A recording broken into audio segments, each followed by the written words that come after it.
Assalamualaikum warahmatullahi wabarakatuh. Walaupun tahun 2020 ni banyak sangat isu sampai kita tak terfollow, tapi as a PC gamer, saya yakin yang kita tutup tahun ni dengan satu berita gembira, iaitu Nvidia release mereka punya RTX 3060 Ti. Kenapa saya kata ini ialah berita gembira? Sebab ini ialah the best graphic card pada tahun ni dan kita boleh guna graphic card ni untuk 1, 2, 3 tahun ke hadapan.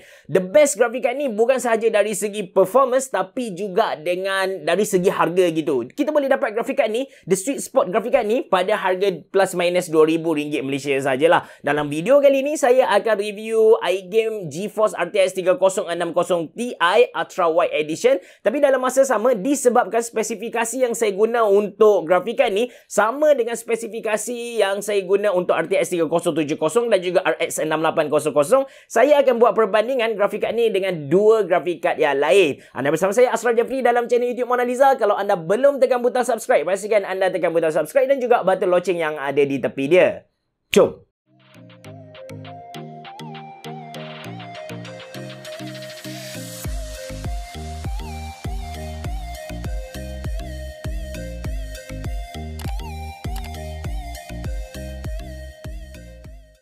Macam biasa, saya akan tunjuk dulu dari segi design, dari segi eksterior grafik card ni. Untuk makluman anda yang colourful ataupun iGame tak sponsor saya untuk video kali ni, cuma bila saya tilik-tilik RTX 3060 Ti yang ada di luar sana, ini ialah grafik card yang mempunyai design yang paling rare. That's why saya pilih untuk review iGame GeForce RTX 3060 Ti Ultra Wide Edition. Design dia bukan putih plain, tapi macam anda nampak dia ada line kuning merah ala-ala barricade tape, sellotape, awas dekat construction tu. Idea dia bagi saya satu idea yang baru, satu idea yang refreshing gitu. Actually kalau kita tengok dari bahagian bawah ataupun dekat belah kipas grafik card ni, dia ada satu kawasan reflektor yang nampak seakan-akan pelangi.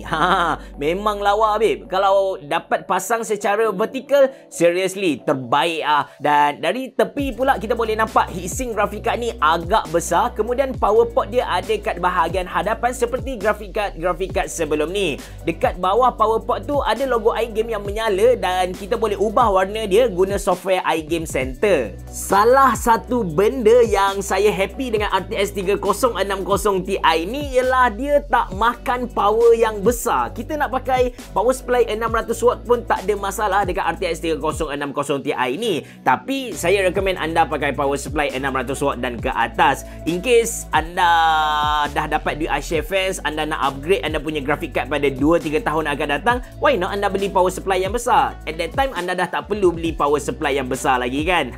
Gitu. Dan graphic card ni dia datang dengan satu HDMI port dan 3 display port. Just untuk remind anda, dia tak ada port USB Type-C. Seterusnya, bab cooling performance, suhu idle graphic card ni sekitar 39 darjah dan suhu stress atau load 100% ialah 66 darjah. Suhu dalam Dota tu tak cecah 60, suhu untuk Fortnite dalam 65 macam tu. Cuma suhu untuk Apex Legends lebih tinggi sikit iaitu 68 darjah. But still, dalam kategori cooling system yang kita idam-idamkan. The next is performance gaming lah.